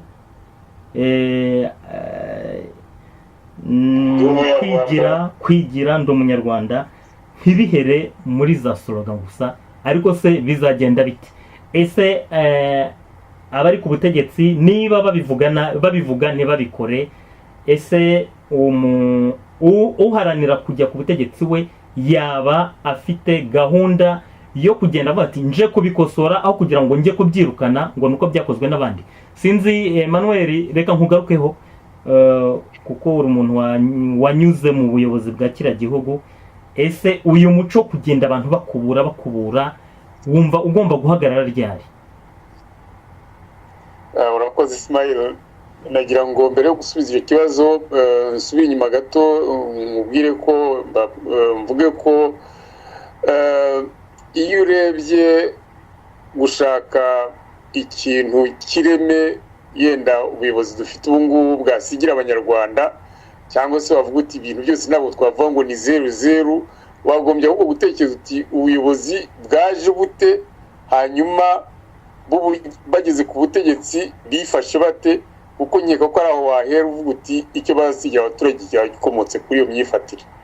Uko bwaje ntabwo tubitindaho, ni bwaje ku buryo bw'imirwano, iyo rw'umuheto bafata ubutegetsi, ariko twari dutegereje ko yenda bamaze gushyira impumu, bamaze no kwikwiza, bashobora kuvuga ati noneho turashaka igihugu icyerekezo kimeze gutya.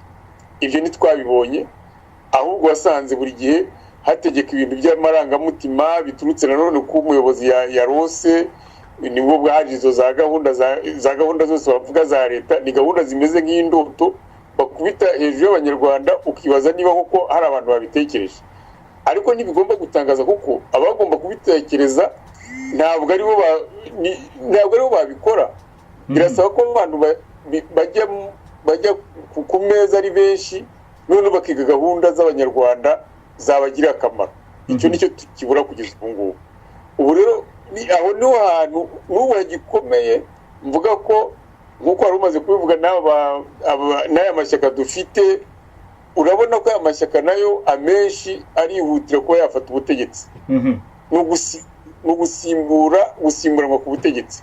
Ese bidufitiye akamaro? Ese bifite uburambe mu gihe nibasimbura agafata ubutegetsi bizagira uburambe mu gihe? Aho no hari ikibazo gikomeye. Ngiye nkaba mbona ku giti cyanjye mvuga ko kugira ngo uburambe mu gihe buzabe ku butegetsi ubwo ari bwo bwose bugomba kuba ari ubutegetsi bwatekerejwe, bwasesenguwe, tuvuga demokarasi ko tuyibona muri ibi bihugu si ko wamugani koko twayapurika mu gihugu cyacu cy'u Rwanda. Kubera iki? Kuko igihugu gifite umwihariko, gifite ibintu cyaciyemo udashobora gufata formule yo muri Amerika cyangwa muri Canada cyangwa mu Faransa no mu Bubiligi uhita uyikubita ku Rwanda ngo bikunde. Emmanuel, ariko muri aya mashyaka yose harayo twumva, wenda tuzagira nayo dutumira abisobanure, tuyabaze ibibazo, harayo twumva avuga yuko yumva yahindura ibintu abantu bakagira uburenganzira bwose, kereka niba ari wenda hari imvugo nayo wenda itazarangwa n'ibikorwa, ariko harabisobanura mw'ubwo buryo. Uko bimeze Jean Claude, uko bimeze twebwe tubona tendance generale ihari ni yihe? Imvugo ikoreshwa n'aya mashyaka kuri za internet biracyagaragara yuko abanyarwanda muri politike yabo ibyo guhanganisha amoko bikiri mu rwego rwo hejuru, ko hari n'abavuga bati umenye hari utavuze yuko ugomba guhanganisha amoko batagufata nk'umunyapolitike. Iyo ngiyo ni tendance generale, ntabwo twirirwa tujya muri detaye ngo ishyaka ngo ryavuze yuko rifite gahunda gutya za slogan. Ni ukuvuga ngo ese bari mu mashyaka mwari mwumva bateraniye hamwe bavuge bati dufate cya kintu cyitwa projet de société générale, twese tubikore, tuvuge tuti dore ibintu tugomba gushyira ku ruhande. Ariko guterana amagambo bagendeye ku moko biracyari omnipresent, biracyagaragara hose rwose. Njyewe nagira ngo Emmanuel mbabarire rwose nkeka ko Ismail antangiye igisubizo, kubera ko nubwo aya mashyaka yose avuga, ese urugero rworoshye nk'ubu bavuze ati Kagame muri 2015 mu kwezi kwa 12 mu 2016 mu kwezi kwa mbere avuyeho, noneho turashaka ko abona abamusimbura. Ibyo bintu cyangwa ko bitaba ihurizo rikomeye cyane, rikomeye ko nta orientation bari bagaragara. Hajyaho inzibacyuho iyo nzibacyuho nabyo ni ukuvuga ngo ni urundi ruzurungutane rwaba rutangiye. Niho haba yamisa mujya muvuga arangiza.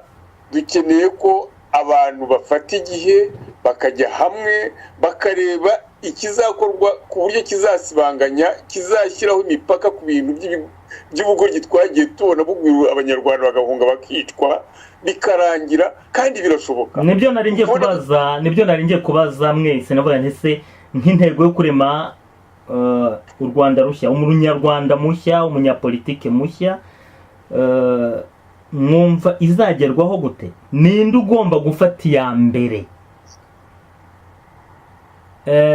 Maître Innocent Twagiramungu, umuntu ugomba gufata iya mbere kugira ngo iyi ntego yo kurema u Rwanda rushya n'abanyarwanda bashya izagerweho, ninde ugomba gufata iya mbere? Urakoze Ismail. Nkunze kubwira abantu ko mu by'ukuri iyi ni nka revolution, ni ihinduramatwara rikomeye cyane.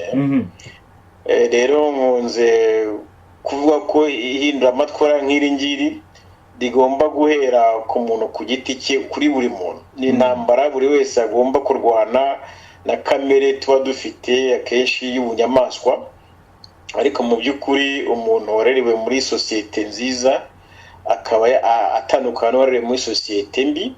Tugomba rero rwose kwishyiraho iyo violence, ni violence contre soi-même, kugira ngo ibidukirigita bituma abantu bashaka kujya muri facilité, bashaka ibintu byoroshye. Ubwo ati niba nshaka gukora politiki byaba byiza nkusanyije abatutsi nkababwira ko twarenganye nkabona ari izo ngufu nerekanye ko mfite projet de société izakorera neza abanyarwanda bose, natangira kwitwaza gusa ko ibibazo by'abatutsi niho ndi bubona aba mbere bari bunyoboke, cyangwa se ko nintangira gushaka abahutu nkababwira ko turi benshi mu gihugu, ko twarenganye ibi n'ibi, ko aribyo byoroshye kurusha uko nahita bashyiraho projet de société nateganyirije abanyarwanda bose, kuko projet de société ni ukuvuga ngo ntabwo ibireba agace runaka, ntabwo yitwa y'abasinzi abanyagikongoro cyangwa y'abanyanduga y'abakiga y'abatutsi y'abahutu. Ni ukuvuga ngo umunyapolitiki yose bavuga ati iki gihugu cyitwa Rwanda ko udashobora kukibamo ukuyemo abanyarwanda bamwe, iporoje yawe ufite wumva yanogera abanyarwanda benshi bishoboka ni noneho yamara kuyiguha wayireba nawe uri umuntu uhumutse ukavuga uti ibi ndabona bizabangamira abantu benshi ngize nshobora kujya muri iyi poroje yawe. Ntabwo rero turatangira kujya muri icyo kintu cy'impaka z'ibitekerezo kugira ngo ufite ibitekerezo byakumvwa n'abanyarwanda benshi b'amoko atandukanye b'uturere dutandukanye bakwimvamo kurusha abandi, ariwe uyobokwa cyane binyuze mu matora, nyine abantu babone ko ariwe utowe cyane. Usanga dukirigita ako kantu k'akarere mvamo k'ubwoko nturukamo kugira ngo biturufe kugira ngo ube wabona igipande kinini cy'abantu bakujya inyuma. Numva rero mu mutwe w'abanyapolitiki bashyashya bakora politiki ubu ngubu n'abandi bashaka kuyijyamo kugira ngo batere imbere, bumva ko inyungu zabo barwanira atari inyungu zo bakiriho cyangwa se inyungu z'imiryango yabo, ko ari inyungu z'igihugu kizabaho batanakiriho, ahubwo bavuga bati abana bacu bazagisigaramo bazasigare bari muri izi ndangagaciro, abandi bazaba bayobora igihugu twapfuye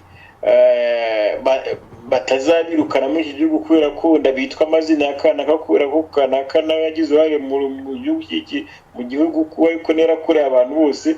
Abana ahubwo bazagira indonke nyinshi bakanabishimirwa n'abandi babasimbura cyangwa se nabo bakabafata neza, ariko usanga nyine kubera ko umuntu ajya yagahemuka yahemukira abantu yitwaje uturere yitwaje amoko, abana bari kuraga umurage mubi abana be mu by'ukuri bazahigwa imyaka myinshi n'abazamusimbura. Reka nze umunyapolitike mushyashya agomba kureba politike ya projet société yaha abanyarwanda projet société valable izayifite agaciro no mu myaka 100. reka nze mbaze kugira ngo ngewe nzabe nyiriho.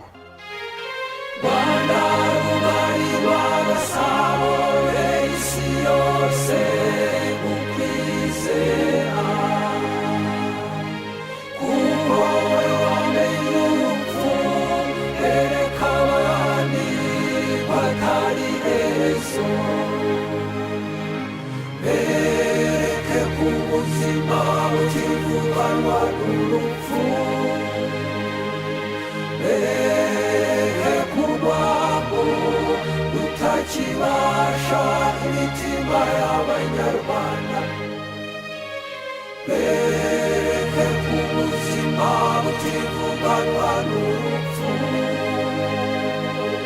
bereke ku rwango rutakibasha imitima y'abanyarwanda. reka iki kibazo nacyo nkibaze François Munyabagisha, we wumva kuri mu munyarwanda mushya, umunyapolitike mushya, muri rusange u Rwanda rushya, iyo ntego igomba kuzagerwaho ite? Ninde ugomba gufata iya mbere? aho nta gushidikanya abantu bagomba gufata iya mbere n'abanyabwenge, nibo bagomba gufata iya mbere bagasesengura ibibazo biriho, ibibazo nyamukuru n'ibibazo bishamikiyeho, noneho bagashushanya bagatanga igishushanyo mbonera, bimwe Nsenga yavugaga mu mwanya projet de société, bakerekana bagakora imbata. Ni ukuvuga ngo abo bantu basesengura nibo bakora projet de société, ntabwo ari abanyapolitiki. ntabwo ari abanyapolitiki. Aha. abanyapolitiki bazabyuriraho kuko iyo kenshi dukunze kumva ngo se ngo bari abantu ngo bafitiye projet de société, tukumva yuko ari ikintu kiremwa n'abanyapolitiki gusa. oya burya bigomba gukorwa n'abanyabwenge bakabishushanya, noneho abanyapolitiki bakabizamukiraho. ndaguha nk'urugero, urabona le capitalisme, la société américaine ou occidentale, ntabwo ari abanyapolitiki bayubatse, habanje abanyabwenge baratekereza, baraba Karl Marx n'iki, barabyandika babijyamo impaka, ari abanyabwenge benshi babijyamo impaka, noneho bavanamo ikintu bafita imbata yuko bagiye kubaka société ibihugu byabo. noneho abanyapolitiki rero babizamukiraho, akenshi rimwe bakanabikora wenda kubera ko babyemera, cyangwa ubundi babona ari za slogan nziza, abantu bazakurikira ari benshi bakajya kubigurisha. ni nk'uko nanone abandi bantu nk'abanyamakuru ni abantu bagomba nabo kugiramo uruhare runini cyane, ariko abanyamakuru ntabwo aribo bazajya kujya gushaka izo mpumeko ngo bajye kubaka iyo sosiyete, ariko abanyabwenge bayubaka bo bazayikwirakwiza. hari ikintu nari maze iminsi nibaza, ese abanyarwanda Emmanuel niho hongeye kugeraho nkomereza kuri ibi François Munyabagisha avuze, abo izo za système de gouvernance za capitalisme za ibyo mu Burusiya bya communisme, ibyo bintu abantu bagiye babigenderaho kuko kandi bimaze igihe, nubwo za communisme zisa naho zataye agaciro, ariko kubera ko zo zivangavanze n'igisuti zafashaho kugira ngo zigire umuyoboro wo gusangiza abaturage ingufu n'ibyo bejeje, noneho ubwo zizana igisuti zikavuga ati mwebwe abantu mwese mugomba gukora kimwe, kuba bamwe ari hommage. ni igituzi. Ubwo rero njye nibazaga nti ese mu Rwanda kuki nta muntu wari watekereza avuga ati nzanye systeme imeze gutya, systeme capitalisme irahari mu Rwanda, ihari yo ni capitalisme sauvage, ariko ntabwo bazi uko byitwa hari, babona bibarya, barakurikira abazungu bakaza bati tuzi yuko hari ibyo bita ngo la droite la gauche, abantu bahanganiramo muri aya mashyaka ya hano muri Amerika, mu Burayi hose. ese mu Rwanda nta kintu nk'icyo gishobora kwinjizwayo, nibura abantu bakagikurikiraho kugira ngo bakomeze barangarire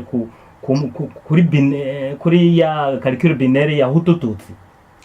Icyo kintu mwumva gishoboka mu Rwanda? Emmanuel, sinzi niba iki kibazo kijyanye n'ibyo washakaga yenda kutubwira.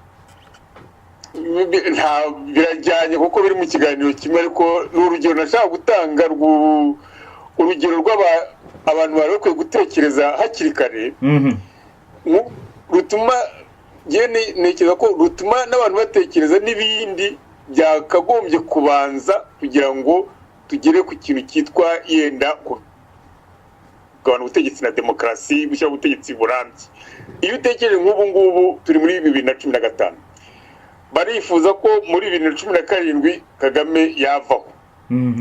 Ikibazo nabaza, ese Kagame nagenda azajyana n'abasirikari be, azajyana n'inzego z'umutekano ze, cyangwa azabisiga en place?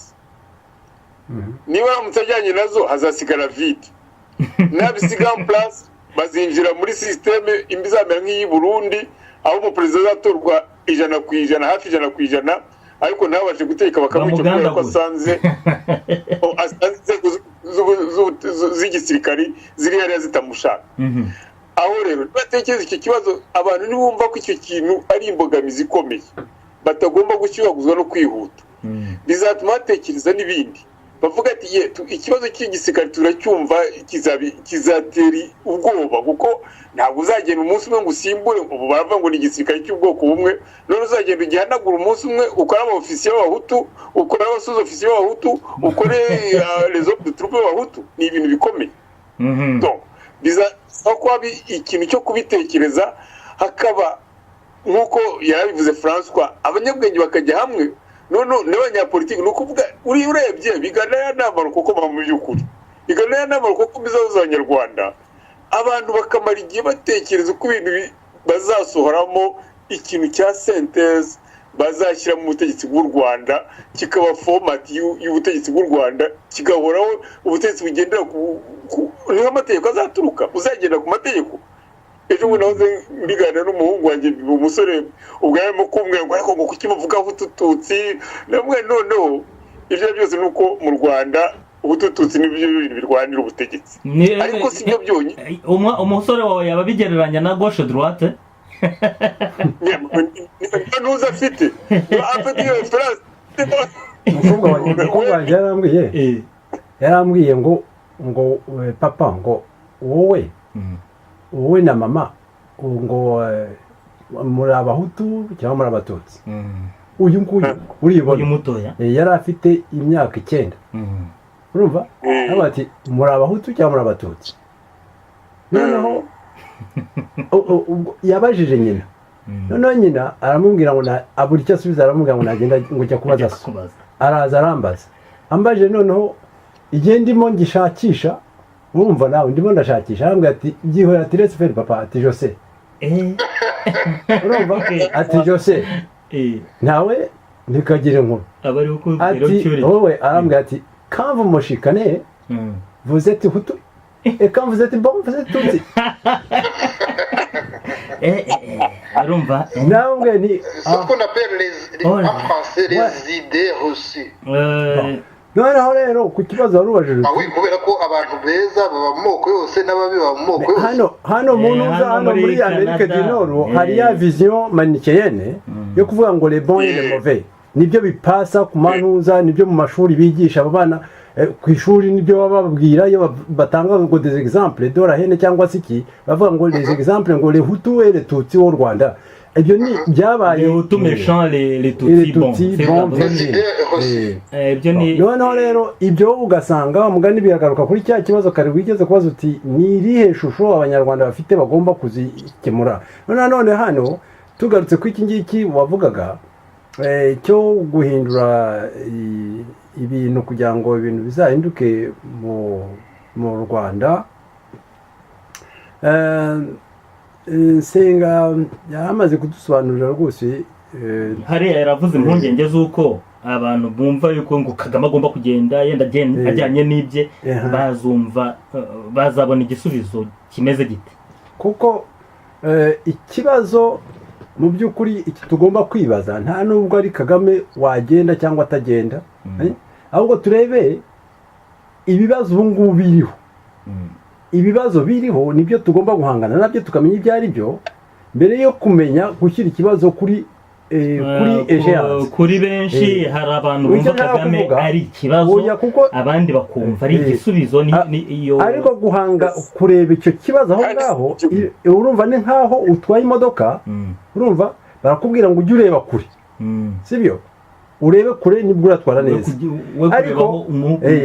Ariko rero nureba ukaba uri hagati hano ukareba imoreyare nanone ntaho urabujya. Urumva ugomba kureba, ntureba imbere y'umuhanda, ntureba imbere y'ingabo. Désormais turi ingabo z'igihugu, ntabwo turi ingabo za kanaka. Icyo nshaka gusobanura, reka mbanze mumbabare kuba naciye ku ruhande gatoya. Icyo nshaka gusobanura ni iki ngiki. Ikibazo nyamukuru mu Rwanda gihari ni iki? Ibibazo concretement, ibibazo bihari ntabwo ari ibibazo by'ubutegetsi. Si ibibazo by'ubutegetsi, ntabwo ari cyo kibazo gihari. Nibyo kurwanira ubutegetsi. No, ntabwo ari byo bibazo. Ntabwo ari bibazo bihari. Ibibazo bihari ni igisuti. Dufite abantu barengana, urumva? Dufite abantu icyo gisuti n'ubutegetsi nyine bo. Oya, ni igisuti gikoreshwa kugira ngo ugire ubutegetsi. Donc kuba ubutegetsi n'ibikoresho kigufata n'ikintu wifashira kugira ngo kiguhe ubutegetsi, icyo kintu nicyo kibazo. Ntabwo ari ikibazo ubutegetsi. Ikibazo ni cya kintu urashaka kuvuga ya myumvire ukumva yuko kugira ngo ikintu ukesha ubutegetsi ni igisuti. Icyo gisuti rero nicyo giteye ikibazo. Ntabwo ari ubutegetsi buteye ikibazo. Ikibazo ni igisuti. Ubu ngubu yaba dufite abantu bari mu munyururu bafunze barengana, dufite abantu bararengana, urumva? None ubutegetsi ntibubibone ngo buhagurukire kujya kurenganura abantu, kuko bumva ko kurengana atari ikibazo. Ngiki kibazo. Dufite abantu bicwa, abantu bakicwa, noneho bakwicwa ubutegetsi cyangwa se n'abantu babone ko ari ikibazo. Abantu barabibona ko ari ikibazo bagahahamuka kugira ngo Ismail na Emmanuel kandi bijyanye n'ibyo Emmanuel yavugaga ni iki kitubwira yuko mu ngabo bemera biriya bintu uko bimeze uretse wenda kuba bavuga bati ndetse n'abari muri FPR ni iki cyemeza yuko ku gihugu kiyobowe eske ntiyarimo abantu bashobora kuba bavuga bati ibi bintu ntaho bigana cyaduha mu bigaruke none se bijyanye n'ibyo bavugaga Emmanuel birashaka ko abantu ahubwo noneho bahurira hamwe kuko barimo nk'uko bivuze barimo hariho ababyemera n'abatabyemera.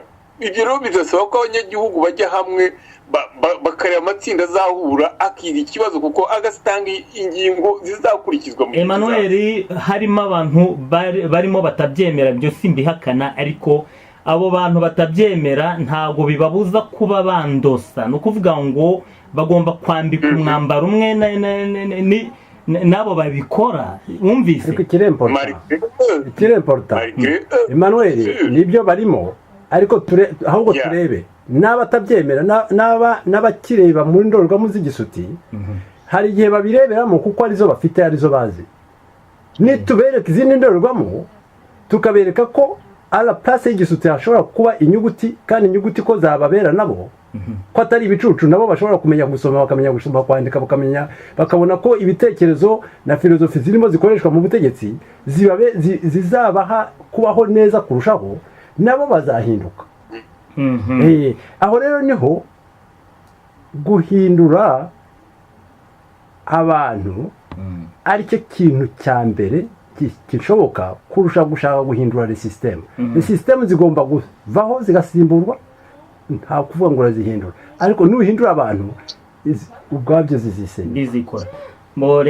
Reka mbashimire mwese abatumirwa bacu bashimire ibitekerezo n'inyigisho mukomeje guha abanyarwanda n'umurimo ukomeye wo gufasha abaturarwanda gushira impumu no kubaha impumeko nshya.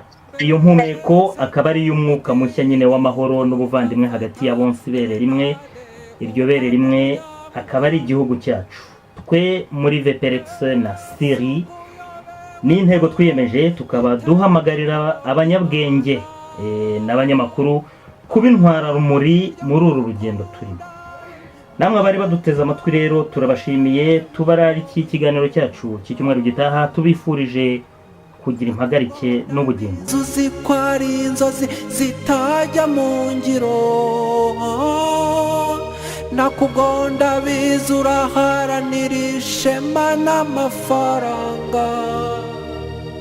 Mbese banyarwanda ni ryari tuzumva ku itegeko ry'Imana ari ubuvandimwe?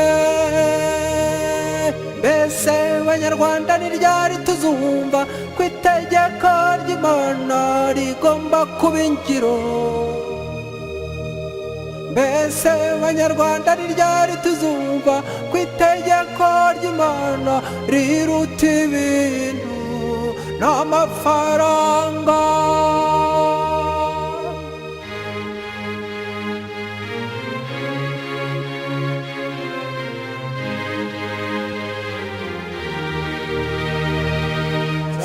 Zaririmbira uwo mwami wavuze urukundo ruruta byose. Zamurata mu mahanga kuko ubuzima bwawe bwamugeze ubukombe bwawe. Zamure inuma zamure ubuhamya bwiza ku isi yose. Igihe kirageze ngo twerekane abanyarwanda bamenye Imana.